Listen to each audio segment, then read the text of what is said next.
Салам радиосунда жаңылыктар.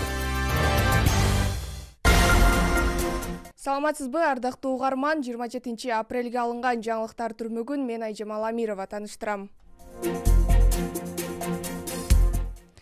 Сүлүктүдө кызамык жана кызылчага каршы эмдөө жүрүүдө. Эмдөө өлкө боюнча жүрүп жаткан эмдөө жумалыгынын алкагында өтүүдө. Бул тууралуу Баткен райондор аралык санепид көзөмөл борборунан билдиришти. Маалыматка ылайык, эмдөөдөн өтпөй калган балдарды ата-энелери жергиликтүү медициналык мекемелерге алып барууда.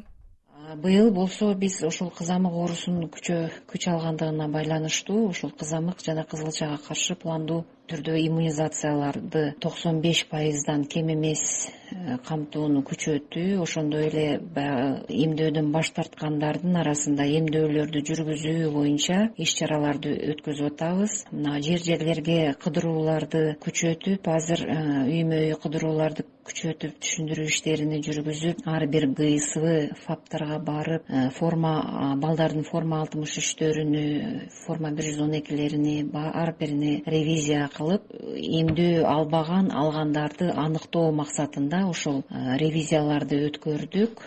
Бүгүнкү күндө эми ошол отказниктердин арасында дагы эмдөө алып аткандар бар. Именно ошол кызамык, кызылча тепме оорусуна каршы эмдөөлөрүн алышып атат, келишип.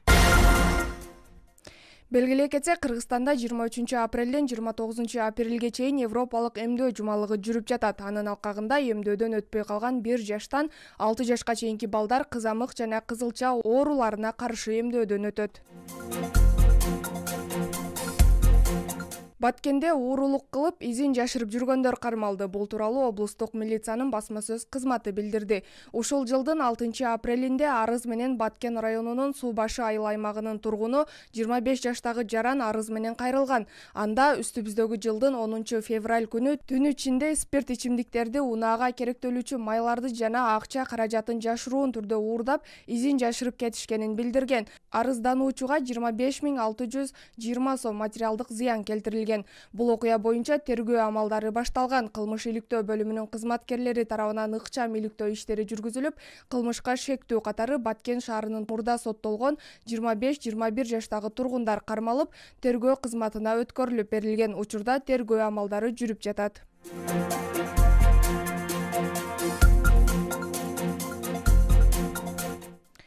Баткен Бозадыр унаа жолу оңдолууда. Кыргыз автожол мамлекеттик ишканасынын номер 2 жол тейлөө мекемесинин кызматкерлери тарабынан азыркы тапта эски асфальтты сыйрып алуу иштери аткарылууда. Бул тууралуу Салам медиага номер 2 жол тейлөө мекемесинин басма сөз катчысы Эркайым Абдимиталь кызы билдирди. 2023 жылдын титулдук тизмесине 12 чакырым асфальттоо бетон катмарын төшөө жумуштары каралып, 86 миллион сом акча каражаты каралган. Азыркы учурда бир дана экскаватор эски асфальт бетон катмарын төшөөгө даярдап жатат. Асфальттын үстүңкү бетондорунун баарын кырып тазалап, жаңы бетон куюуга даярдоого бир дана экскаватор иштеп жатат. Жол оңдоо иштери апрель айында башталган. Жалпы 22 чакырым болгон жолдун 12 чакырымына асфальт жаткыруу иштери жай айларында жыйынтыкталат. Жер иштери бүткөн соң жаңы асфальт төшөө бардык жол куруу нормаларына ылайык салынат.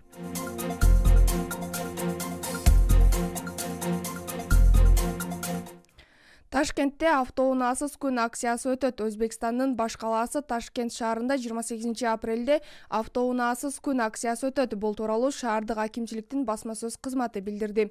Мекеменин маалыматына караганда, бул акциянын алкагында калк арасында коомдук транспортто жүрүүнүн, велосипед тебүүнүн жана жөө басуунун артыкчылыктарын үгүттөөгө багытталган көптөгөн иш-чаралар өткөрүлөт.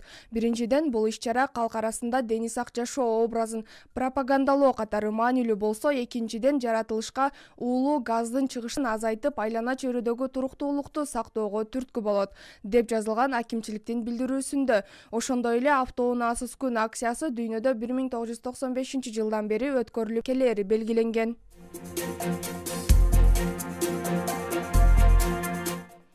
27 апрелге алынган жаңылыктар түрмөгүн мен Айжамал Амирова таныштырдым. Кайрадан эфир аркылуу амандашканча сак саламатта туруңуздар.